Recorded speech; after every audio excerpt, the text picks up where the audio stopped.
Eh, bueno, este va a ser el segundo taller que van a tener conmigo. La vez pasada vimos sólidos de revolución. El profesor me sugirió que el día de hoy practicáramos un poco lo que son las aplicaciones con el trabajo, polinomios de Taylor, y la vez pasada me habían, un compañero que no recuerdo quién es, me dijo que necesitaba un repaso de lo que es las coordenadas polares, ¿cierto? Pues vamos a tratar de abarcar los tres temas en una hora. A ver si nos da tiempo. Y si no, de todas maneras, les voy a mandar las notas. Una pregunta.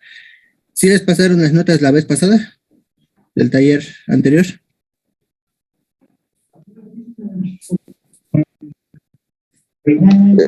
Sí, Yo meto la minifalda. Ok. Entonces, vamos a hacer la misma dinámica. De todas maneras, voy a tratar de abarcar los tres temas y si no nos da tiempo, de todas maneras va a estar en las notas que les voy a pasar al terminar la clase. Nada más lo único que tiene, ¿sabes qué? Es de que, bueno, dentro de todo no falla. Ok. Empezamos con el trabajo. ¿Ya hicieron ejercicios de trabajo? Viridiana, ¿ya hiciste ejercicios de trabajo?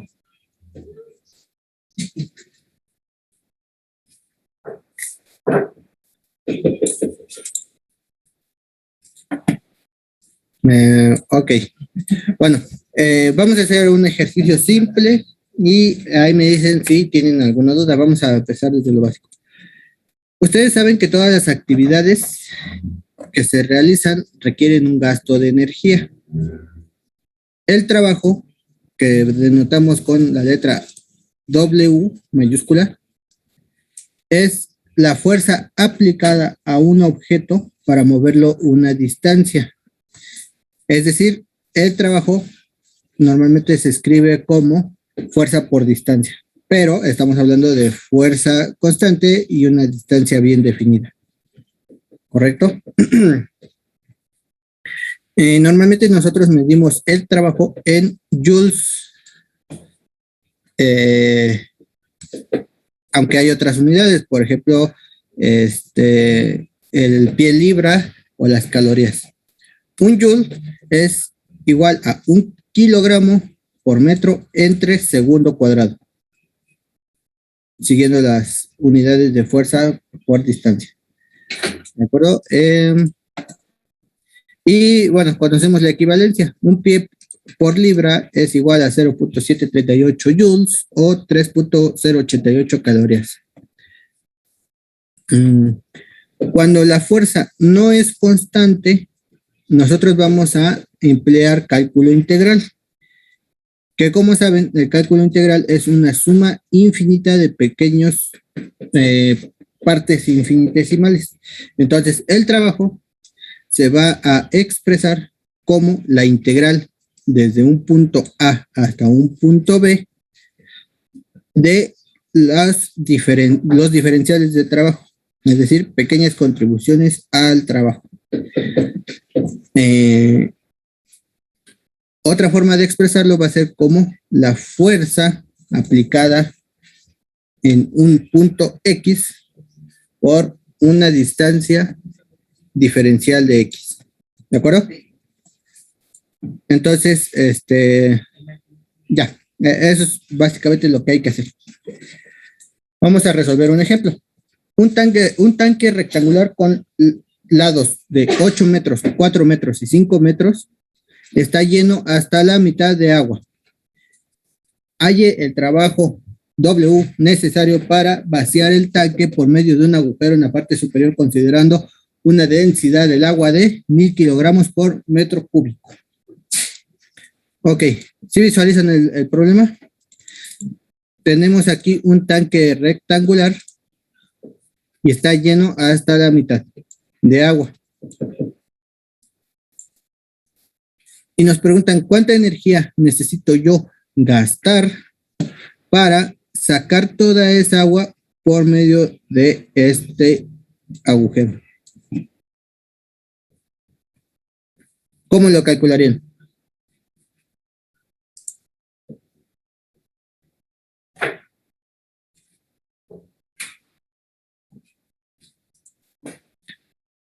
Uriel Salinas, ¿cómo sugieres abordar este problema?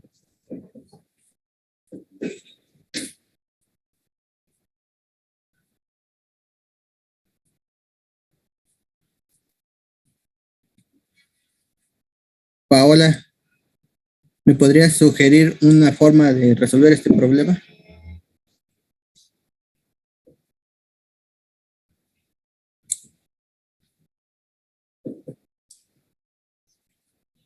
David Guerrero. Podríamos sacar el volumen de agua, ya que Ajá. tenemos como tenemos su densidad y su volumen, con eso sacamos su masa. A partir de ahí sacamos el peso que vendría siendo la fuerza que tendremos que hacer, y ya lo multiplicamos por la distancia, ¿no? Correcto. Más o menos, pero toma en cuenta que, por ejemplo, si nosotros tenemos aquí un cubito de agua, un pequeño volumen,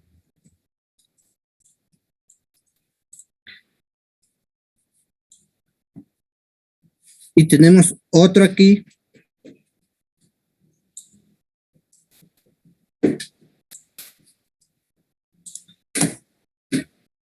si te das cuenta que el trabajo que me va a costar a mí sacar este cubito es diferente al trabajo que me va a costar sacar este cubito.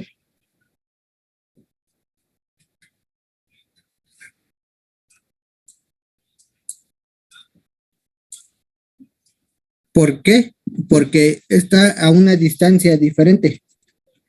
Entonces, la fuerza que yo voy a aplicar puede ser la misma, pero la distancia que yo voy a aplicar no es la misma. Entonces, en principio lo que dices es correcto, pero ¿cómo lo aplico? ¿Cómo lo hago?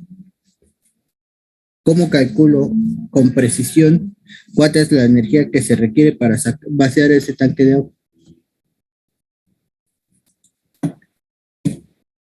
Bueno. Pues sería sacar el trabajo por cada uno de esos cubitos, por así decirlo. Correcto.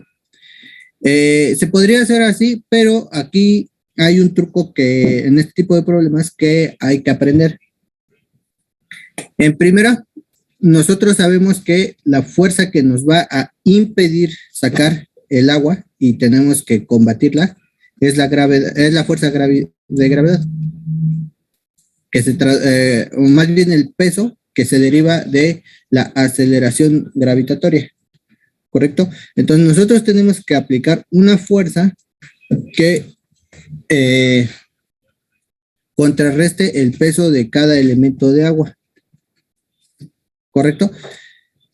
Cuando nosotros tenemos una fuerza bien definida, por ejemplo, la gravedad, que aplica a cada uno de los elementos, nosotros vamos a notar algo.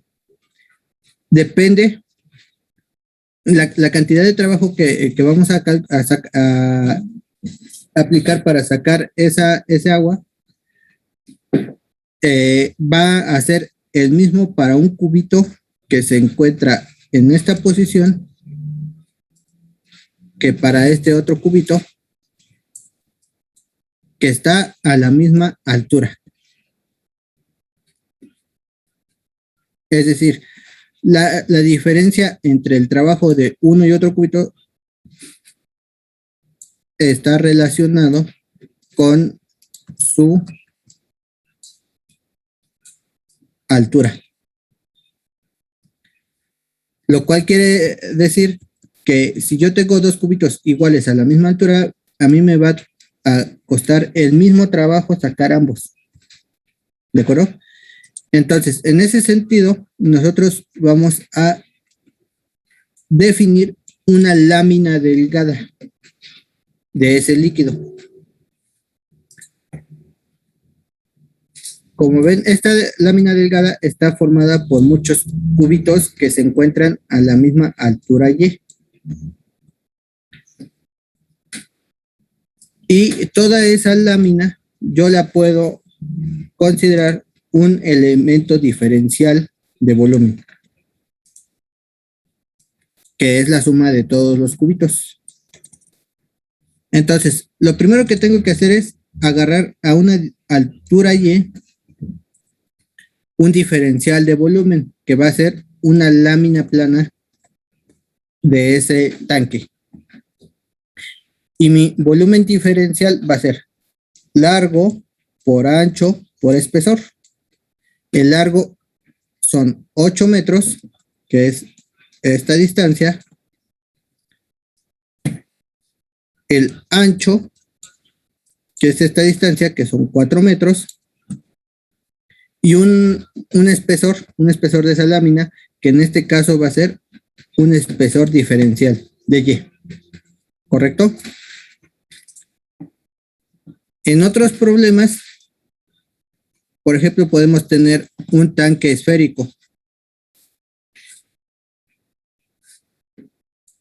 donde ustedes ya no van a tener un volumen diferencial que sea largo por ancho por espesor,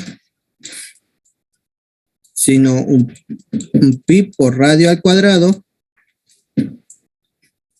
por el espesor. Es decir, una lámina que es el área por una altura, que es como cuando estábamos trabajando con volúmenes de revolución. Vamos a integrar discos.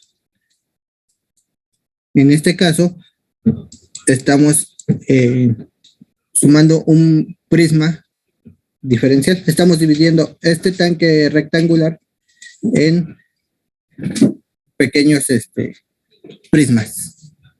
¿De acuerdo? Ok.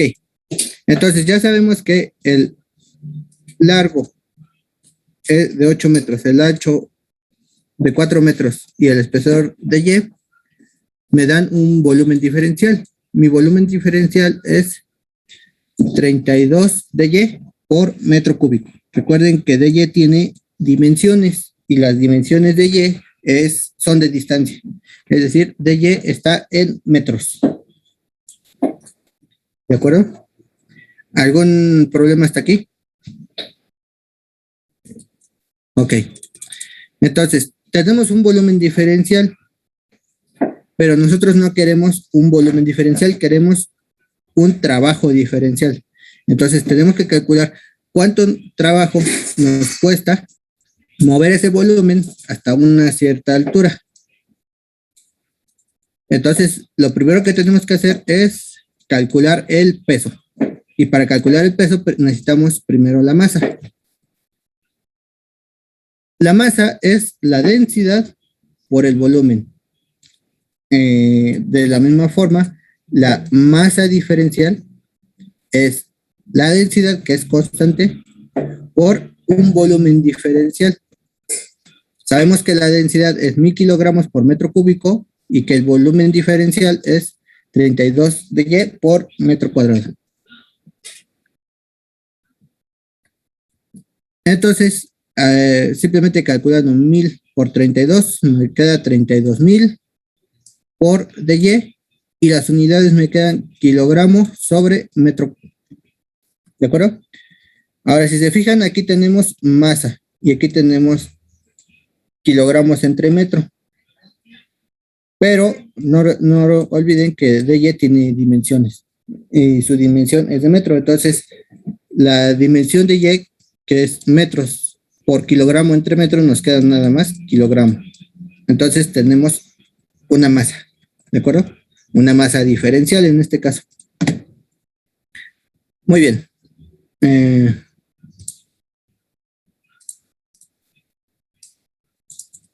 Si multiplicamos el diferencial de masa por la gravedad, vamos a tener la diferencial de fuerza o diferencial de peso. Es decir, gravedad por masa es peso. Y el peso normalmente, o cualquier fuerza, se calcula en newtons. Entonces, ¿qué tenemos? 9.81 metros sobre segundo cuadrado de la gravedad multiplicada por 32,000 dy kilogramos entre metro, nos va a dar que se cancelan los metros y nos da esta cantidad, 313,920 dy por kilogramo entre segundo cuadrado. Esto de nuevo lo podemos escribir en newtons y nos queda esta misma cantidad por dy por newton entre metro cuadrado. ¿De acuerdo? ¿Alguna duda hasta aquí? Bueno, ese es el peso de cada una de las láminas en las que dividí el tanque. Y esa es la fuerza que tenemos que aplicar para contrarrestar a la gravedad. Por lo tanto, esa es la fuerza que debemos aplicar a cada lámina para llevarla desde su posición hasta la salida del tanque. ¿De acuerdo? Ok. Entonces, ya tenemos la fuerza. ¿Qué nos falta? La distancia. Y con eso tendríamos el diferencial de trabajo que debemos aplicar en cada elemento de volumen. Por lo tanto, el diferencial de trabajo es el diferencial de fuerza por la distancia que debo de desplazar cada lámina. ¿Cuál es esa distancia que debo desplazar cada lámina? Recordamos que el tanque tiene una altura de 5 metros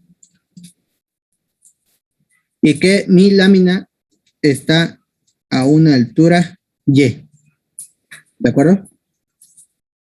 Entonces, ¿cuál es la distancia que debo recorrer para llevar esta lámina desde una altura Y hasta una altura igual a 5? Pues es 5 menos Y, ¿no? Entonces, cada lámina a una altura Y la voy a desplazar 5 metros menos Y hasta la salida. ¿De acuerdo? ¿Alguna duda hasta ahí?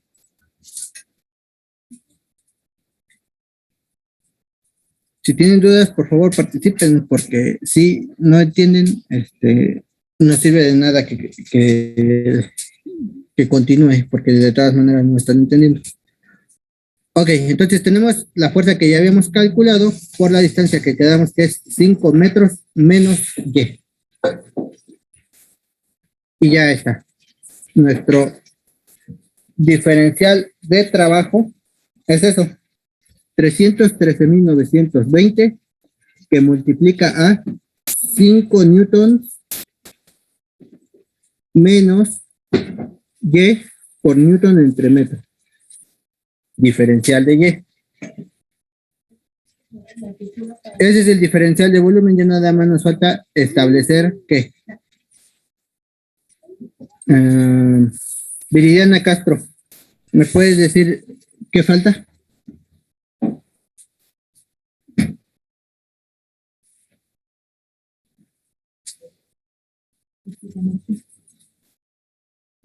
Fernando García. ¿Serían los límites? Sí. ¿Y cuáles son los límites?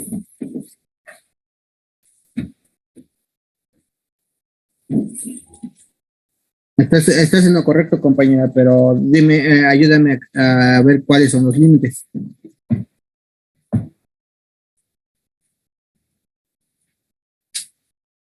¿Sería de 0 a 5? De 0 a 5.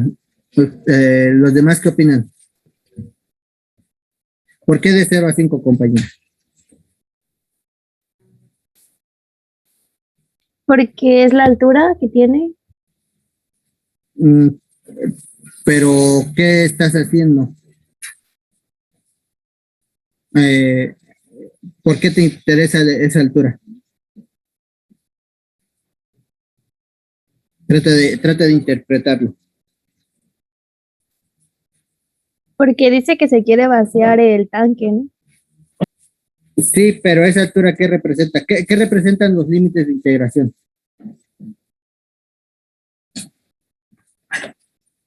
¿Tienes alguna idea? La distancia que hay del agua al agujero, ¿no? Por donde sale, ¿no? Pero esa es la altura L que tenemos de diferencia. Perdón. Teníamos diferencial de fuerza por distancia. La distancia quedamos que era 5 menos y. Pero nosotros queremos, lo que les estoy preguntando es integral desde A hasta B del diferencial de trabajo. ¿Quién es A? ¿Quién es B? ¿Y por qué?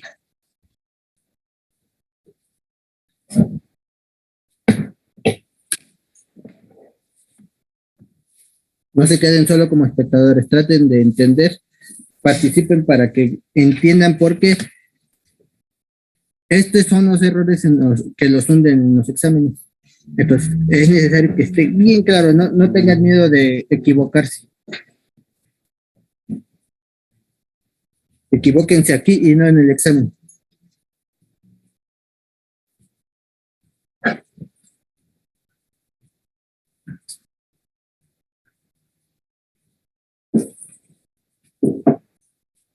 Paula, ayúdame. Trata de adivinar qué es lo que debemos escribir ahí, en esos límites de integración. Es que sí, igual según yo sí sería de 0 a 5, pero no. No, no es así. ¿Te acuerdas? En el chat dicen que 2.5, que porque es la mitad del tanque. A ver, déjame ver. Lo siento, David, no había visto el chat.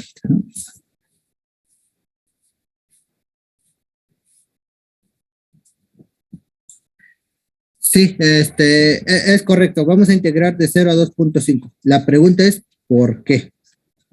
Acuérdense que vamos a hacer pequeños trabajos para desplazar cada una de estas láminas.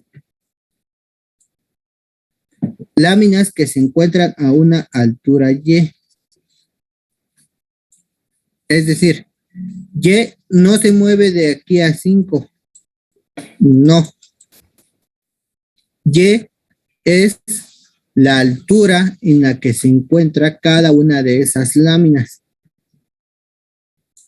Es decir, en Y igual a 0 hay una lámina que se encuentra a esta altura. En Y igual a DY, es decir, nos movimos un diferencial hacia arriba, hay otra lámina. En Y igual a 100 veces el diferencial, hay otra lámina. Entonces, estamos contando el trabajo para mover cada una de esas láminas. ¿Qué distancia? 5 menos Y. Pero cuando lleguemos a la mitad, vamos a encontrar a la última de esas láminas.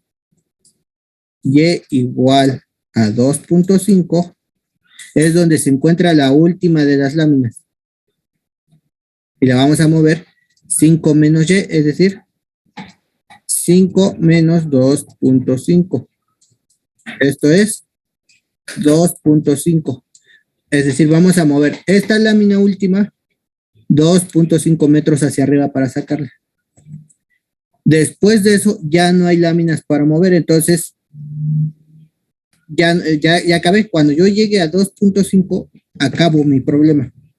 Ya terminé el trabajo de subir todas esas láminas. ¿Sí? Entonces, por eso el límite de integración va desde 0 hasta 2.5. Recuerden, estos límites de integración no hablan de cuánto se van a desplazar las láminas, sino en dónde se encuentran. ¿Sí les queda claro?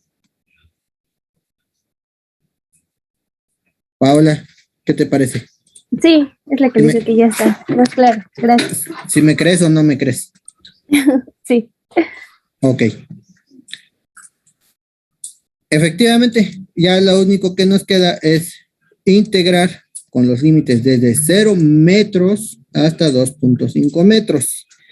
Siempre es recomendable que ustedes conserven las unidades. ¿Por qué? Porque al final todo tiene que quedar perfectamente bien en unidades. ¿Sí? Si las unidades les quedan, por ejemplo, aquí les quedará un newton más un newton sobre metro, al final, esto no se puede sumar y significa que su cálculo tiene un error. Entonces, aquí dentro de la integral tengo newton y newton sobre metro, pero no he acabado. Cuando yo integre, aquí me va a aparecer una y. Newton metro, quedamos que era joule. Y aquí tengo newton sobre metro por y. Y cuando yo integre y, se va a convertir en y cuadrada sobre 2. Y aquí voy a tener un metro cuadrado, por lo cual se elimina el cuadrado con el metro y me queda newton metro, que también es joule. ¿De acuerdo? Muchas veces es común que las personas ignoren las unidades. Yo les recomiendo que no las ignoren para que entreguen un trabajo más completo y más elegante. ¿De acuerdo?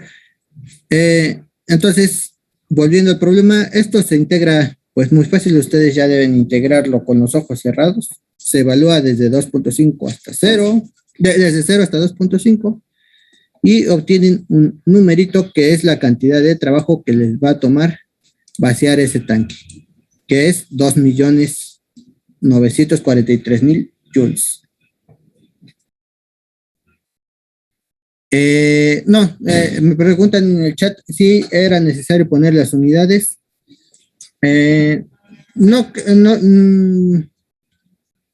Yo creo que no. Sin embargo, es altamente recomendable porque finalmente cuando ustedes estén trabajando van a trabajar con unidades y es necesario que quede claro. ¿De acuerdo? Sobre todo considerando que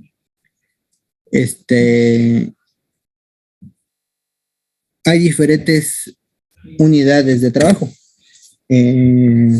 Por ejemplo, si un día están trabajando con una persona extranjera, que podría ser, por ejemplo, un estadounidense que le gusta usar librapié, y ustedes ponen una respuesta de trabajo de este tipo sin ponerle unidades, pues es normal que esa persona crea que estos son joules por pie, y eso puede causarles problemas laborales.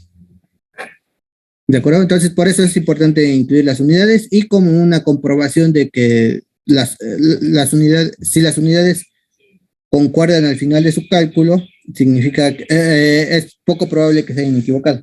Pero si no les concuerda, como les dije, seguramente tienen un problema en el cálculo. Entonces, es una medida de seguridad. Ok. ¿Alguna duda?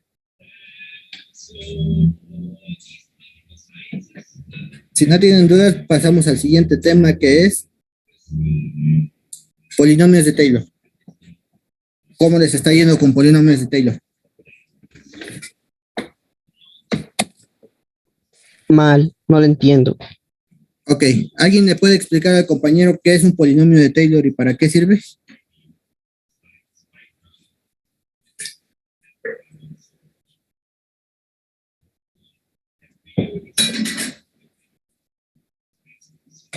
¿Nadie? ¿Nadie sabe qué es un polinomio de Taylor?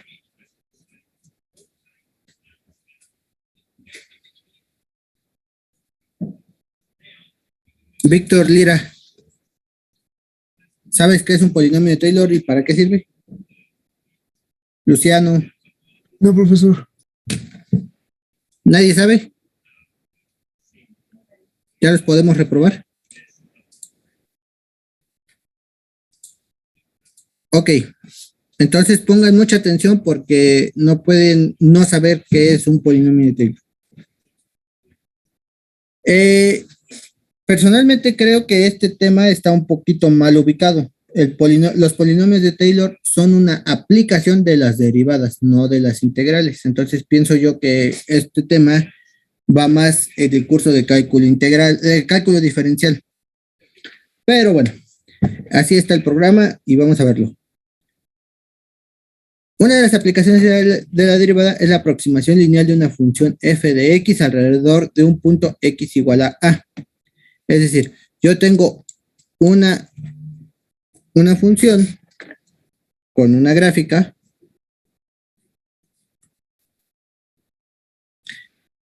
que puede ser de esta forma y en un punto x igual a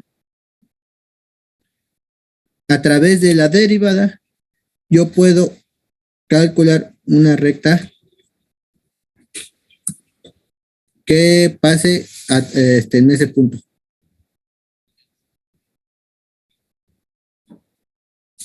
¿De acuerdo?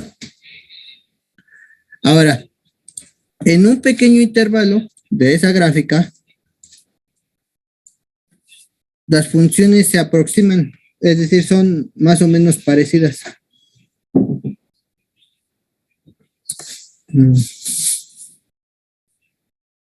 Tenemos una curva y tenemos una recta. Y son muy similares.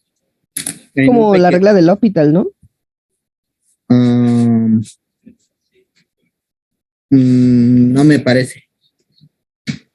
¿Cómo que como la regla del L'Hopital? ¿Cómo? A ver, platícame más al respecto. Bueno, es que a mí me explicaron que cuando tenemos una función de la cual queremos sacar un límite, pero nos queda como por ejemplo infinito entre infinito o cero entre cero o cosas así, podríamos usar la regla del L'Hopital para derivar la parte de arriba y la parte de abajo, porque si bien ambas funciones no son exactamente iguales, cuando se aproximan a ese punto en específico son muy similares. Sí, bajo esa interpretación, sí se parece. Entonces me has convencido. Solo que en la regla del L'Hopital es cuando nosotros nos vamos hasta el infinito, ¿no? Nosotros estamos hablando ahorita de un punto bien definido, que es A. Entonces, en un pequeño intervalo, nuestra curva se puede parecer a una recta. Piensen, por ejemplo, en la Tierra. La Tierra es tan grande que aunque es una esfera, si nosotros nos fijamos en un pedacito puede parecer plana. Entonces podríamos aproximarla por un plano en un pequeño, en una pequeña región, ¿no? Entonces aquí es lo mismo. Una curva en una pequeña región la podríamos aproximar por una recta. Y esa recta está dada de esta forma. La función evaluada en A más la primera derivada evaluada en A por X menos A. Fíjense, si nosotros aproximamos evaluamos esa T1 en A, ¿qué nos queda? F de A más F' de A en A menos A. Es decir, esto se hace 0 y me queda F de A. Es decir, si nos paramos en ese punto, la función y mi aproximación son idénticas. ¿Sí? Y la medida de qué tan buena es mi aproximación va a depender en qué tanto me alejo de ese punto A. ¿De acuerdo? Entonces, esta T1, yo digo que es una aproximación de primer orden de F en X igual a A. Porque F de X y T1 de X tienen el mismo valor y la misma derivada en X igual a A. A ver, me faltó la derivada. ¿Cuánto es T1? T1 prima.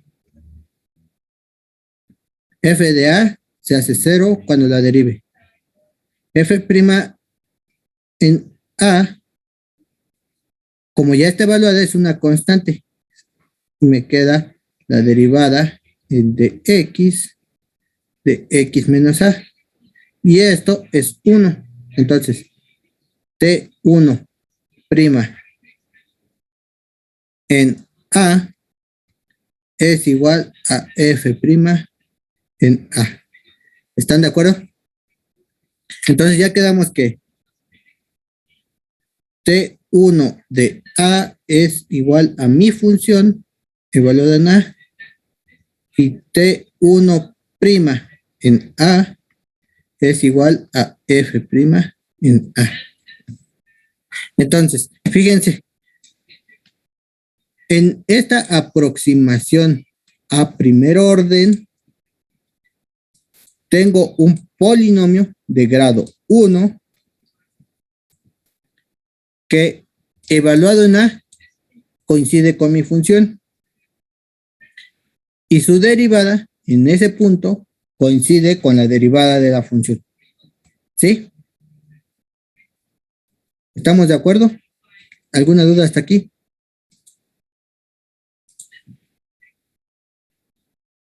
Ok, entonces esta es la aproximación a primer orden.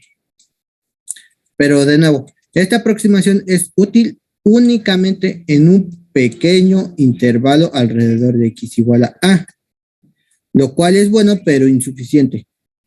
Si la función es derivable múltiples veces, entonces podemos ir más allá y hacer una aproximación a segundo orden o tercero o cuarto o quinto o sexto a través de lo que se llama polinomios de Taylor.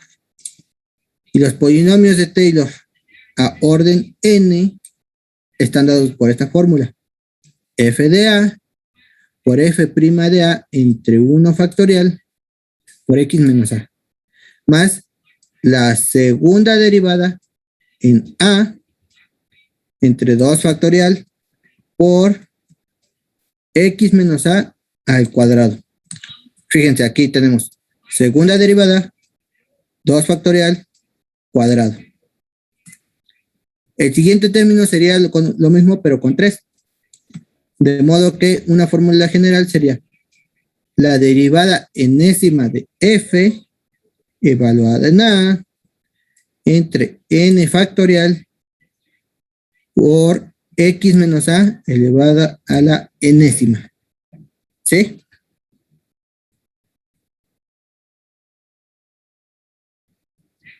Entonces se dice que un polinomio de Taylor de orden n aproxima a f hasta orden n en x igual a, ya que f de x y tn de x y n de sus derivadas coinciden en x igual a. ¿De acuerdo?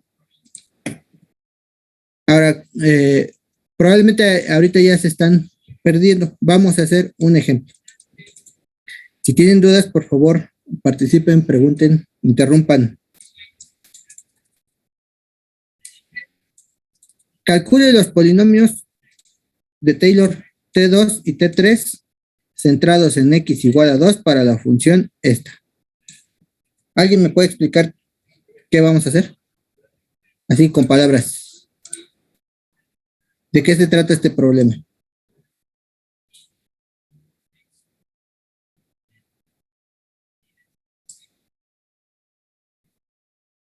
De buscar un aproximado del valor que nos da f de x cuando x es igual a 2. ¿No sabes cuánto vale f de x en x igual a 2?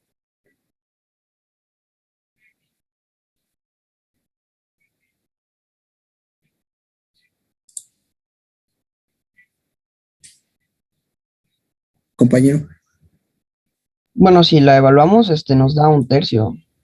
Correcto. Sí, conocemos el valor de f en x igual a 2. Entonces, ¿qué queremos hacer?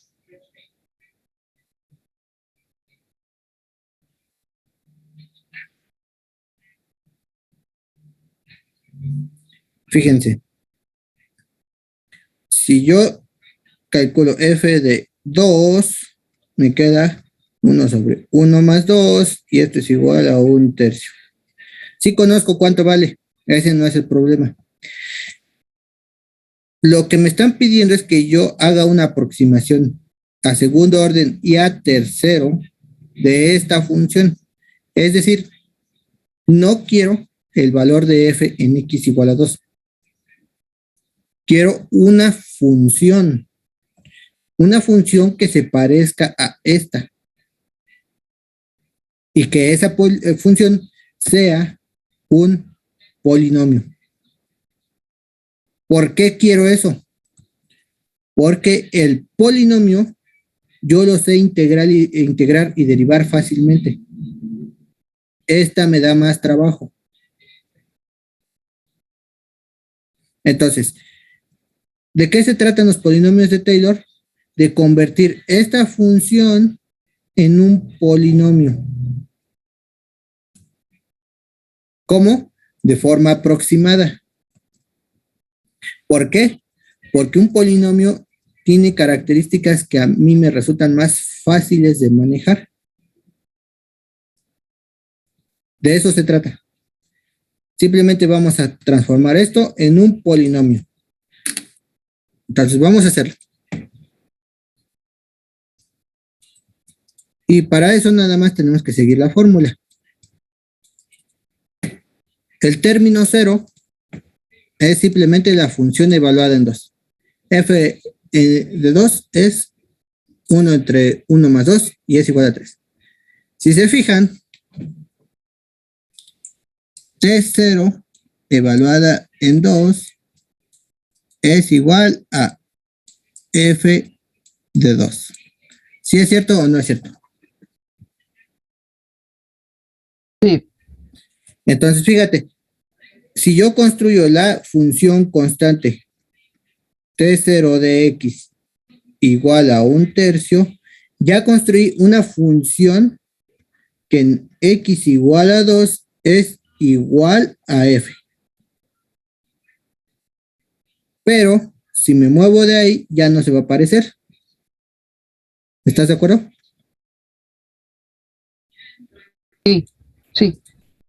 Ok, entonces vamos a calcular el primer término, el término 1.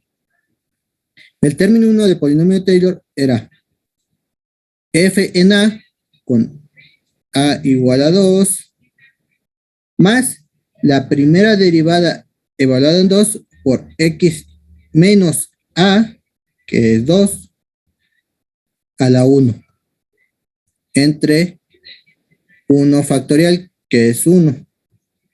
¿De acuerdo? Entonces, ¿qué hacemos? F de 2 ya sabemos que es 1/3. Y lo que sigue es derivar nuestra función, que era 1 sobre 1 más x, y evaluarla en x igual a 2. ¿De acuerdo? Entonces, ¿cómo derivamos esto? Es la derivada de 1 más x a la menos 1. Entonces, su derivada es menos 1 por 1 más x a la menos 2 por la derivada de lo de adentro, ¿no? Que es 1. Es decir, esto es igual a menos 1 sobre 1 más x al cuadrado, que es esto de aquí. Y ahora evalúo en x igual a 2. Entonces me queda el tercio de arriba menos 1 más x más 2 es 3, al cuadrado es 9, ¿no? Entonces ahí está. Me queda 1/3 menos 1 sobre 3 al cuadrado por x menos 2. Entonces, fíjate, esta es una aproximación a una recta. Y como habíamos establecido al principio, esta recta T1 evaluada en 2 va a ser f de 2. Pero como ya es a primer orden, la derivada de prima 1 evaluada en 2 tiene que coincidir con f' de 2. Eso te lo dejo de tarea. Entonces ya tenemos una primera aproximación a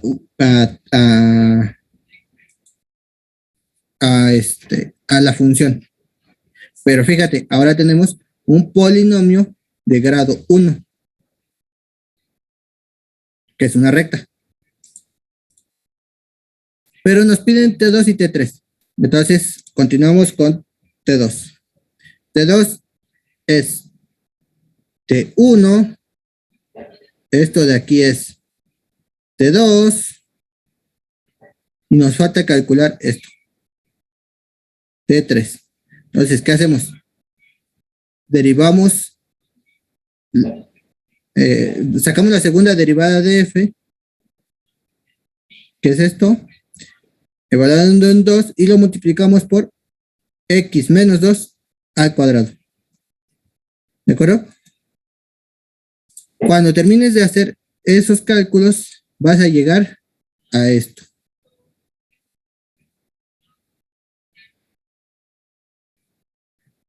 Este ya es, ¿qué? Un polinomio de grado 2.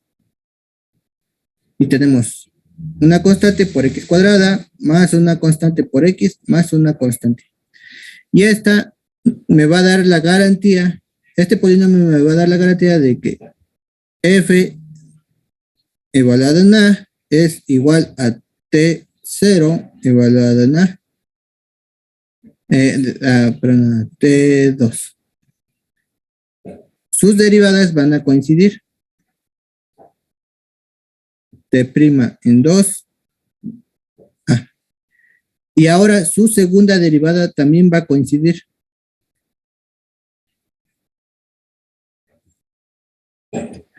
¿Por qué? Porque así se construyó. Sería bueno que lo comprobaran por su cuenta. Entonces, fíjate, aquí les pongo unos gráficos de estos, de estas aproximaciones. Aquí, en esta gráfica, acá, estoy graficando f, que es 1 sobre 1 más x. Y aquí estoy señalando el punto x igual a 2, que tiene coordenadas 2,1/3. ¿De acuerdo? Ahí está el punto. Entonces, lo que yo estoy construyendo es un polinomio que se aproxime a esta función en este punto. Entonces, fíjense. Término 0. T0 es igual a 1/3. Y es una línea recta. Si se fijan, coincide con f en x igual a, que es 2. ¿De acuerdo? Pero solamente coinciden en eso, no se parecen más. En cambio, cuando yo hago la aproximación lineal, ya puedo hablar de que esta recta, que es T1, se parece a esta f en un cierto intervalo. ¿Sí? Si yo continúo con ese trabajo y ahora observo el segundo término, fíjense, esta verde que va por abajo es 1 sobre 1 más x. Y aquí tengo un polinomio de grado 2 que, como recordarán, es una ecuación de una parábola. Y coincide en x igual a 2, que es el punto de interés, y se aparece mucho en otro intervalo. Entonces, de eso se tratan los polinomios de Taylor, de ir haciendo aproximaciones cada vez más precisas. Ya nada más aquí como ejemplo les puse un polinomio de grado 5. Y fíjense, ya tenemos un amplio intervalo en el que las gráficas son prácticamente idénticas. de nuevo, en verde está F, y en azul tengo a T5. ¿Por qué quiero hacer esto? Porque muchas veces las funciones en un ámbito real, cuando se enfrenten con un problema de la vida real, muchas veces estas funciones son inmanejables, sobre todo si requieren hacer integrales o derivadas. Pero si ustedes trabajan con polinomios de Taylor, esto es fácilmente integrable y fácilmente diferenciable porque está en forma de un polinomio, además de otras características. De alguna forma es como simplificar expresiones que pueden llegar a ser muy complejas de F y convertirlas en polinomios que se comportan de una manera más sencilla. ¿De acuerdo? Sí, ¿Alguna duda? no. Es que justamente ese era como que el problema que tenía yo, que no entendía exactamente como por qué hacemos el polinomio. O sea, Uh-huh. Sí, muchas veces, por ejemplo, tú tratas de resolver un problema, como por ejemplo, no sé, problemas de física en los que tienes que encontrar la posición de una partícula y te dan las fuerzas, ¿no? Y llegas a un punto en el que la función te da una solución muy, muy complicada, no la puedes escribir. Hay formas de convertir eso en un polinomio de Taylor y encontrar soluciones aproximadas. Para eso sirve.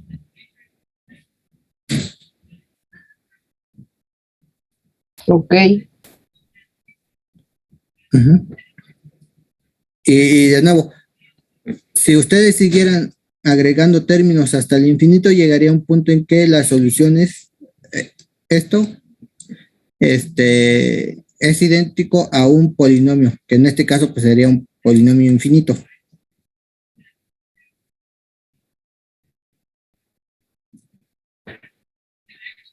Entonces, para eso sirve. Esto tiene muchas aplicaciones. Por ejemplo, yo he conocido gente que se dedica simplemente a construir polinomios de Taylor y a venderlos como soluciones a fábricas. Por ejemplo, una fábrica requiere que una máquina tenga un comportamiento que en principio es muy complicado.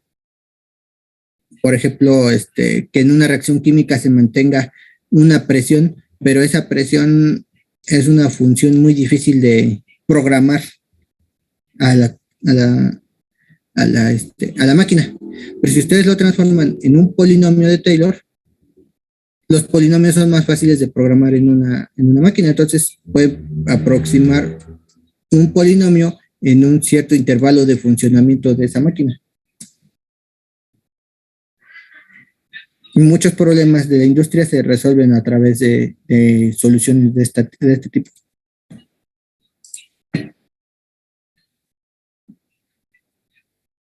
Muy bien, ¿alguna duda? No. Correcto. Ya no me dio tiempo de ver lo de coordenadas polares. Aquí les dejé, pues, un poquito de notas.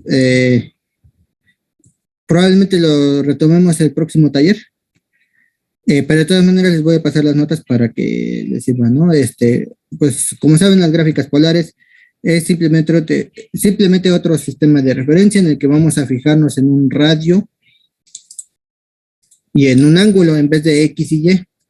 Entonces, cada punto del plano lo podemos caracterizar por una coordenada X y Y o por un radio y un ángulo, donde el ángulo siempre se va a tomar desde X.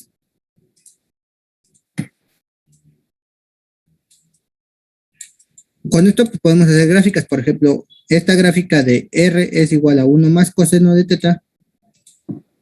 Podemos graficarlo y para ello podemos establecer esto que es, así como tenemos en X y Y cuadrículas, que me dan X igual a 1, X igual a 2 y Y igual a 1, y igual a 2,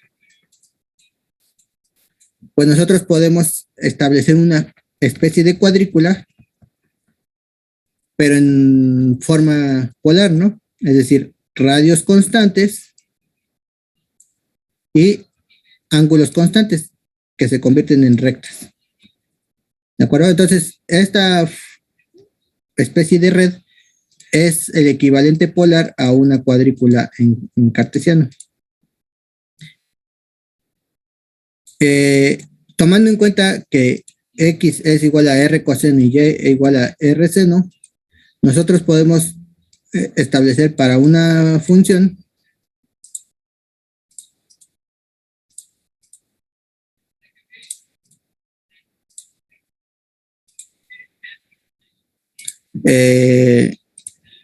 para un mismo punto, por ejemplo, A, coordenadas polares y coordenadas cartesianas. ¿De acuerdo? Ambos sistemas son equivalentes y nosotros podemos graficar, por ejemplo, funciones de este tipo que se llaman cardioides. Dependiendo del tipo de función, pues podemos hacer análisis de simetría y reflejarlo. Por ejemplo, en este caso, el cardioide tiene simetría respecto a X, es decir, R de teta es igual a R de menos teta. ¿Correcto? Y nos quedan gráficas de este tipo. Entonces, algunos ejercicios pueden tratar de graficar estas regiones con la característica de que el radio también puede ser negativo. Entonces, si aquí a este punto me hubiera salido con radio negativo, me habría aparecido acá. ¿De acuerdo? Entonces, esto puede generar bucles. Y bueno, ya para terminar, también se puede calcular área encerrada entre las curvas polares, como por ejemplo, a través de esta fórmula. El área es igual a 1/2 desde alfa hasta beta, que estos son ángulos, de r al cuadrado, que depende de teta, en d teta. Y aquí les dejo un ejercicio en el que se te pide que calcules el área de este bucle, el área encerrada en ese bucle. Entonces, para resolver eso, pues hay que, esencialmente, solamente hay que elegir los límites de integración adecuadamente mediante un análisis de radios y de las coordenadas, y se aplica la fórmula. Simplemente tenemos que encontrar esos ángulos que son los límites de integración, y esta es la función R. Entonces, es relativamente fácil encontrar esas áreas. ¿De acuerdo? Entonces, aquí les dejo un ejercicio resuelto, espero que les sirva. Hacemos la misma dinámica de la vez pasada. ¿Alguien me puede enviar un correo para que yo le conteste en ese correo con las notas y se los pase al grupo? ¿Les parece bien? Sí, profesor. Gracias. Ok. Entonces, si no hay más dudas, nos vemos la próxima. Hasta luego. Gracias, profesor. Hasta luego. Una pregunta. ¿Quién me manda el correo? La vez pasada fue Edson, pero creo que no está hoy.